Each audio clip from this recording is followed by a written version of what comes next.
কেন তুমি এতটা পাষাণ? আমার কান্না কেন তোমার হৃদয় স্পর্শ করে না? আমার ভাঙন তোমার চোখে কেবল হাসির দৃশ্য। তোমার নীরবতার নিচে আমার কত শত কষ্টের স্মৃতি লুকিয়ে আছে। তুমি কি তা বোঝো না? পাষাণ প্রিয়া, কেন তুমি এতটা পাষাণ? আমি হাত বাড়ালেই তুমি দূরে সরে চলে যাও, যেন আমার স্পর্শে তোমার স্মৃতিগুলো পুড়ে যায়। ভালোবাসা চেয়েছিলাম, তুমি দিলে হিসাব। কতটা দিলে, কতটা নিলে তার হিসাব জানো না। আমি রোজ রাতে ভেঙে পড়ি নিজের ভেতর নিজেই। তুমি ঘুমিয়ে থাকো এক অনাবিল শান্তিতে। আমার নামটা তোমার স্বপ্নেও এখন আর আসে না, তবুও আমি জেগে থাকি তোমার অপেক্ষায় আজও নিয়ম করে। আমি কষ্ট লুকাই হাসির মুখোশে, আর তুমি সেই হাসিটাকেই প্রমাণ ভেবে নিয়েছ। সে তো ভালোই আছে, এটাই ভেবেছ। আসলে আমি কতটা ভেঙেছি, কতটা ভালো আছি শুধু এই পৃথিবীতে আমি জানি। পাষাণ প্রিয়া, তুমি এখনো আমাকে বোঝনি। তুমি কেন এতটা পাষাণ? তুমি জানো না, ভেতরে ভেতরে আমি প্রতিদিন একটু একটু করেই মরে যাই। আর প্রতিটা মৃত্যুর নাম তোমার উদাসীনতা, তোমার বেইমানি। পাষাণী প্রিয়া, তুমি কি বুঝবে না আমার কষ্টের গভীরতা? আমি কথা বললে তুমি ক্লান্ত হও, বিরক্ত হও। আমি বুঝতে পারি। আমি চুপ থাকতে চেয়েছি বহুবার, হাজারবার, কিন্তু তোমার চোখের দিকে তাকালেই আমি বড় নিরপরাধ সেটা প্রমাণ করার স্বাদ জাগে। কিন্তু তুমি তো পাষাণী প্রিয়া। তোমার সুবিধার বাইরে আমার অনুভূতির কোনো মূল্য তোমার কাছে নেই। আমি অপেক্ষা শিখেছি তোমার কাছ থেকে, দিনের পর দিন, ঘন্টার পর ঘন্টা। আর তুমি শিখেছ না ফিরেও কিভাবে শান্ত থাকা যায়। আমার ভালোবাসা তোমার কাছে শুধু অভ্যাস ছিল, আর আমার অভ্যাস হয়ে গেছে তোমার জন্য অপেক্ষা করা, প্রতিদিন নিয়ম করেই। পাষাণী প্রিয়া, তুমি কবে বুঝবে আমি আজও তোমার জন্য পাগল পারা? আমি যখন বলি থেকে যাও আমার হৃদয়ে, তুমি হাজার বাধায় আমাকে জর্জরিত করো। আমি যখন বলি যেও না আমার কাছ থেকে, তখন তুমি মনে করো এটাই আমার দুর্বলতা। পাষাণী প্রিয়া, এটা আমার দুর্বলতা নয়। তুমি আমার কাছ থেকে চলে গেলে হয়তো অন্য কারোর বুকে সুখ খুঁজে নেবে, কিন্তু সে খুঁজবে তোমার দেহের আকর্ষণ, যেটা তুমি বুঝতেই পারো না। তুমি জানো না পাষাণী, কিছু মানুষ কথা না বলেও সবচেয়ে বেশি চিৎকার করে।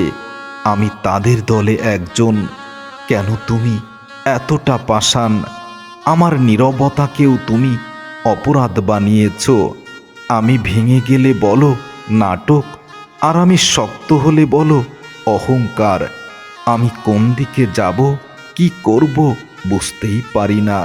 তোমার কাছে আমি ছিলাম শুধু সময় কাটানোর একটা অধ্যায় মাত্র, আর আমার কাছে তুমি আমার সারা জীবনের বেঁচে থাকার একমাত্র উপায়।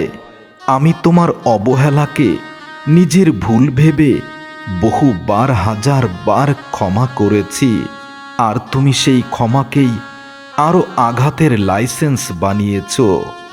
আমার চোখের জল শুকিয়ে যায়, কিন্তু দাগ থেকে যায়। তুমি কখনো সেটা দেখোনি, কারণ পাষাণীর চোখে দাগ পড়ে না। আমি ভাঙতে ভাঙতে শিখেছি কিভাবে একা দাঁড়াতে হয়। তোমার চলে যাওয়াই আমাকে শক্ত করলো, আর তুমি হলে সুখী। কেন তুমি এতটা পাষাণ? আমার অভাবটা তোমার চোখে কখনোই পড়ে না। তুমি ছেড়ে গেলে আমাকে হালকা হয়ে যেতে হলো, আর আমি থেকে গেলাম তোমার সব স্মৃতির ওজন বহন করার জন্য।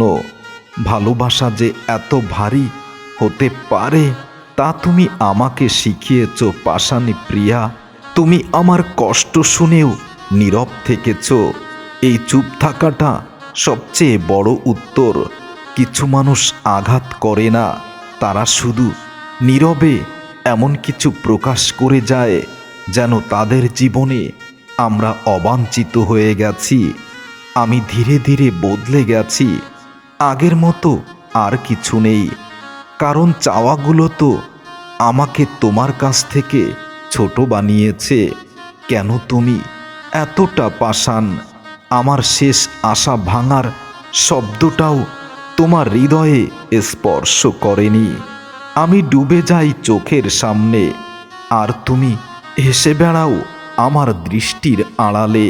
আমি তোমার জন্য নিজেকে অনেক অনেক ছোট করেছি, নিজের চাওয়াগুলোকে কবর দিয়েছি, আর তুমি সেটাকেই ভেবেছ আমার কোনো দরকার নেই।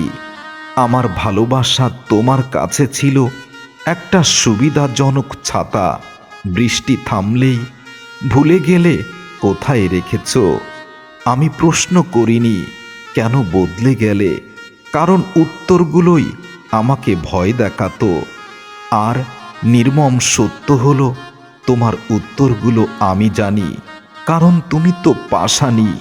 তুমি হাসলে সবাই দেখে, আমি কাঁদলে কেউ দেখে না। এটাই পার্থক্য।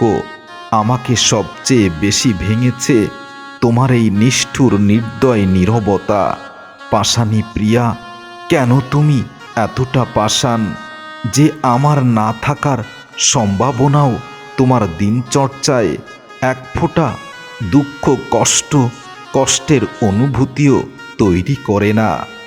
আজ আমি আর লড়াই করি না, কারণ বুঝে গেছি যে মানুষ অনুভবই করে না তার কাছে প্রমাণ দিতে গিয়ে নিজেকে হারাতে হয়। আমি হারালাম, কিন্তু পাথরের সাথে যুদ্ধে হারাটাই শেষবারের মতো নিজেকে বাঁচিয়ে নেওয়ার জন্য। কেন তুমি এতটা পাষাণ? আমার হৃদয়টাকে নিয়ে কেন তুমি এভাবে নষ্ট করলে? আমি কি ক্ষতি তোমার করেছিলাম? আমি কথা জমিয়েছি বুকের গভীরে, একদিন সব এতটাই ভারী হয়ে উঠেছে, আজ আর সেই ভার বহন করতেই আমি ব্যর্থ। কারণ তুমি তো পাষাণ প্রিয়া, ভালোবাসনি। ভালোবাসার নামে করেছ শুধু প্রতারণা। তোমার অনুপস্থিতি একটা অভ্যাসে আমাকে পরিণত করেছে, আর আমার উপস্থিতি তুমি খুব বিরক্তই হয়েছ। আমি যে অপেক্ষায় ডুবে আছি, তুমি সেটা সময়ের হিসাবেই রেখেছ। কে কত দেরি করলো, কিন্তু কে কতটা ভেঙে গেছে এটা বুঝতে পারোনি কখনো। কেন তুমি এতটা পাষাণ যে আমার চোখের দিকে তাকিয়ে সত্যটা পড়তে পারতে, সেই তুমি কেন আমাকে পুরনো বইয়ের ঝাঁকের ভিতরেই অবাঞ্ছিত ভেবেই ঠেলে দিয়েছ? আমি তোমার কাছে কিছুই চাইনি, শুধু একটু ভালোবাসা চেয়েছি, আর কিছু নয়। আজ আমি নিজেকে জড়িয়ে ধরি, কারণ কেউ না থাকলেও নিজের কাঁধে মাথা রাখার অধিকার আমি হারাতে চাই না। তবুও প্রশ্নটা রয়ে যায়, কেন তুমি এতটা পাষাণ? নাকি আমি ভুল মানুষকে হৃদয় দিয়ে মানুষ বানাতে চেয়েছিলাম? কেন তুমি এতটা পাষাণ প্রিয়া? আমার ক্লান্তিটাও তোমার কাছে অজুহাত মনে হয়। আমি যে প্রতিদিন বাঁচার অভিনয় করি সেটা তুমি কখনোই দেখোনি। আমি ভেতরে ভেতরে চুপচাপ ভেঙে চুরমার হয়ে যাই, বাইরে শুধু অভ্যাসের দায়েই হাসতে হয়।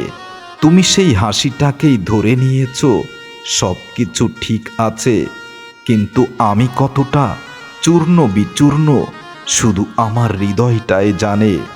তোমার অনাদর আমাকে শিখিয়েছে কিভাবে একটা মানুষকে অবাঞ্ছিত করতে হয়, কিভাবে একটা মানুষকে দূরে ঠেলে দিতে হয়, কিভাবে একটা মানুষকে অবহেলায় অপবাদে জর্জরিত করতে হয়। আমি তোমার কাছে পরাজয় মেনেছি ঠিকই, কিন্তু কতটা পরাজিত আমি হয়েছি তুমি ভাবনি। কেন তুমি এতটা পাষাণ যে আমার কষ্টের গল্প তোমার সময় নষ্ট করে? তুমি জানো না এই গল্পটাই আমার শেষ অবলম্বন। পাষাণ প্রিয়া, আমি চলে গেলে তুমি স্বস্তি পাবে, এই কথাটা জেনেও আমি থেকে গেছি। এটাই আমার অপরাধ, আর এই অপরাধের শাস্তি এতটা কষ্টদায়ক হতে পারে বুঝতে পারিনি। কেন তুমি এতটা পাষাণ?